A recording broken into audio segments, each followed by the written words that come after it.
மதுரை பூரா குப்பமும் கூலமா காவாவோட காரணம் என்ன? நீங்க சொல்லக்கூடிய 5 வருஷம் ஆட்சி, 5 வருஷம் அமைச்சர்,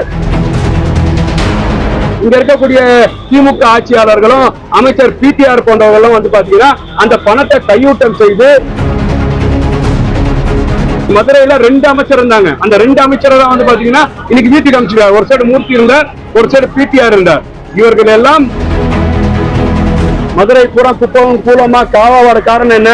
நீங்க சொல்லக்கூடிய 5 வருஷம் ஆட்சி, 5 வருஷம் அமைச்சர், கார்பரேஷன் நடந்த ஊழல், மக்களுக்கு செய்யக்கூடிய வரி பணத்தை இங்க இருக்கக்கூடிய திமுக ஆட்சியாளர்களும் அமைச்சர் பிடிஆர் போன்றவர்களும் வந்து பாத்தீங்கன்னா அந்த பணத்தை கையூட்டம் செய்து இங்க இருக்கக்கூடிய மாநகராட்சி மேயரோட கணவரை வந்து அரசு செய்யறாங்கன்னு சொன்னா முழுக்க இந்த திட்டத்துக்கு மதுரை இவ்வளவு குப்பமும் கூலமாக காவாவாக மாறினதுக்கு திமுக ஒரு பிரதான காரணமா இருக்கு.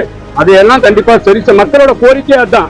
மக்கள் வந்து எங்களுக்கு பணத்தை கொடுங்க, மக்கள் வந்து பாத்தீங்கன்னா எங்களுக்கு வந்து பாத்தீங்கன்னா திட்டத்தை கொடுங்கன்னு முதல்ல கேட்கல, எங்களுக்கு அத்தியாவசியத்தை இதை வந்து சரி பண்ணி கொடுங்க. இதுக்கு காரணம் யாருன்னு மக்கள் உணர்றாங்க.